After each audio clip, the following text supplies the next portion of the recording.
Welcome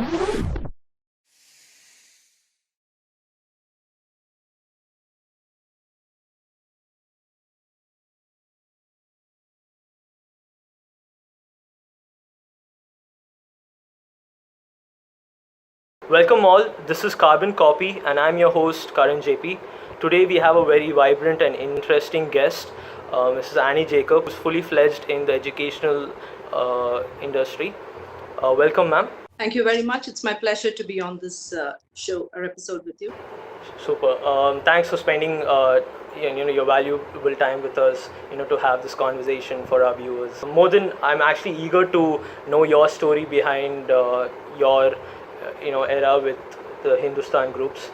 Now, when you're talking about engineering, there's something which we particularly saw. Like interestingly, KCG has included fashion technology, to their course program. So, which is definitely kind of unique because not a lot of engineering universities, offer them. So, what was the thought process behind this? In fact, we are the first in Tamil Nadu to have a BTech in fashion technology, and we were also instrumental in modifying a lot of syllabus. So the thought process behind that, to be honest, was we wanted to understand the technology behind textile fabrics, because all the other courses concentrates on the fashion per se, but the technological part of it, like what goes into the design with the kind of softwares that are used for fabric designing, what be it tie and dye, how is it, what is the intention with which that happens. So there are a lot of interesting areas where technology can improve the fashion design process. So that is how we actually ventured into it. And also we wanted to diversify from the conventional courses of mechanical, civil, which were the first ones. I mean, like the basic ones. So we decided we'll start off with BTech because it was not there in many of the university colleges, whereas our Hindustan University does have a department or a school of fashion technology.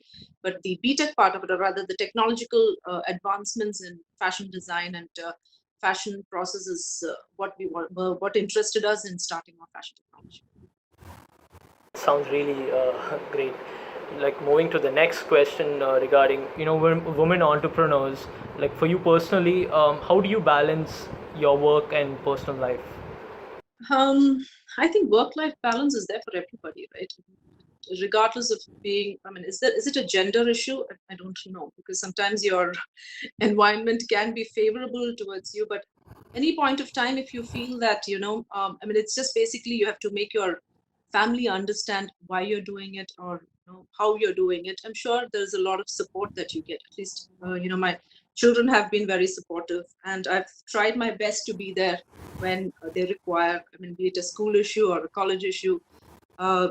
It's those moments, right, when they expect you to be there if you are there, and if they understand what you're doing. So if the communication channels are open, I mean, there are certain instances where you actually discuss with them, like an institutional, something that came up in the institution. So you're there, they are there with you in the process, and they understand what you're doing. So it hasn't been very difficult for me to balance my work and my personal life. I mean, at least till date, it's been going on smooth. Sounds great. So, I mean, now since you have adapted to a very, a very good balance in your work and personal life. So, right now, obviously, things are really, bad for all industries and personally for your educational institution as well. So, now since this lockdown is at play, so how has it technically affected your industry as a whole? It's actually too early for us to assess the impact caused by this COVID. But what happened is, suddenly we had to adapt to an e-learning or a digital mode.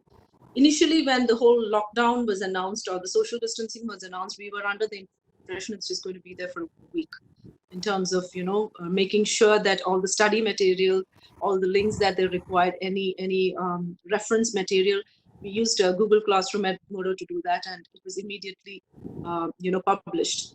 And then we announced it to the students saying, we are unsure about what is going to happen, looking at the statistics and the data that has happened all over the world. So let's just start this off. And we needed some time to make them comfortable also. So online learning, I would say we started it off in like a few days' time. for my faculty as well as my students. And there were technical difficulties where my infrastructure team, my IT infrastructure team, they supported the students. There were remote areas where the connectivity was an issue. There was geographic dislocation. So it took us some time to settle them, but I would say it is going perfectly well right now. With all the, they're very comfortable with the assessments that are happening, because we really don't know how to predict what is going to happen in the next couple of months. And we don't know if evaluations are going to happen, if examinations are going to take place, how the admission for the next year is going to be. Everything is in ambiguity. But that shouldn't stop us or freeze us from doing what we're supposed to do, because we need to keep the students engaged, make sure their physical, mental, and their academic inputs are given to them ideally. So we also took the parents into confidence, because the learning environment is going to be totally different for the students. It is not like when they come to college, when they're going to sit at home and classes are going to happen. So it took a lot of effort from my faculty side. There was a lot of mentoring happening. There was a lot of counseling. In fact, we pulled in our counselor also, in case there are issues where students were anxious about the whole thing, wondering what is going to happen. There was technological challenges that were there, in terms of some of them will not be very comfortable with either delivery of the classes or with receiving the sessions also. That took us quite some time.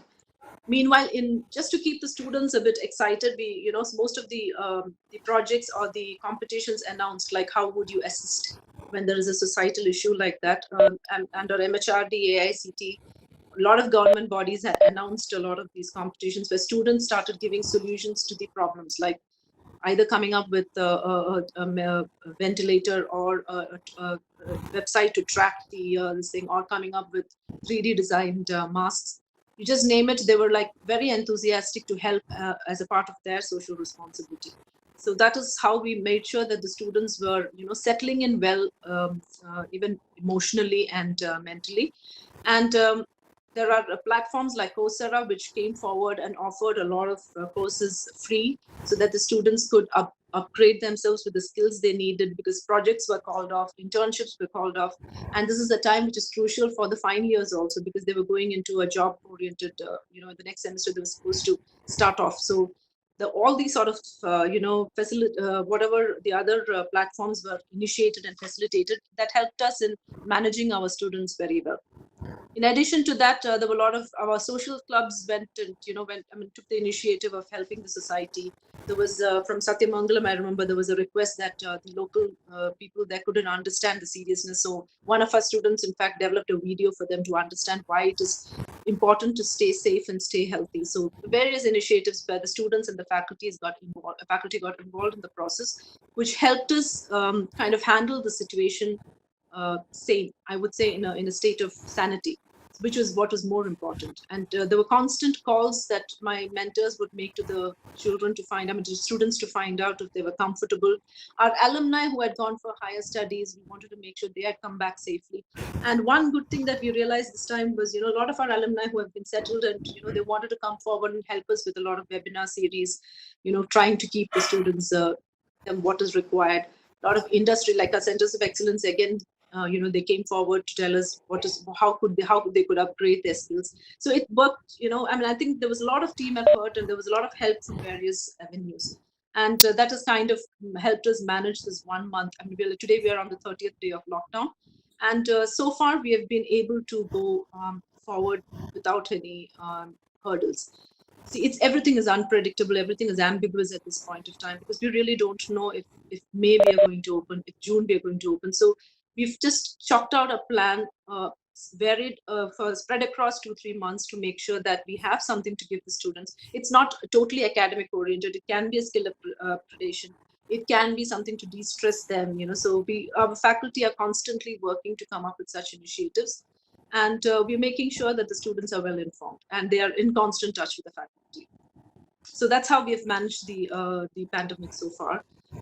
We're yet to see what's going to happen in the month of May and in the month of June, which is, of course, a lot of anxiety on everybody. So we just have to wait it out and see what happens after the lockdown, or what's going to be the government order in a couple of weeks' time.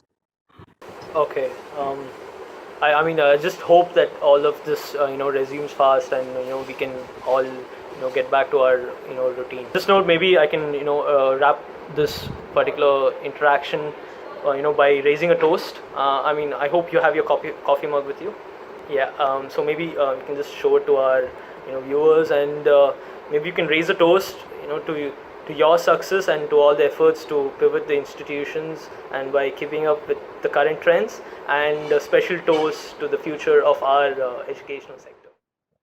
I would raise the toast to the success of all the students and all the faculty who are quiet under an anxious face, and I'm sure this also will pass, and we will go ahead and we will be able to survive this. Thank you and all the best. Thank you, ma'am. Thank you.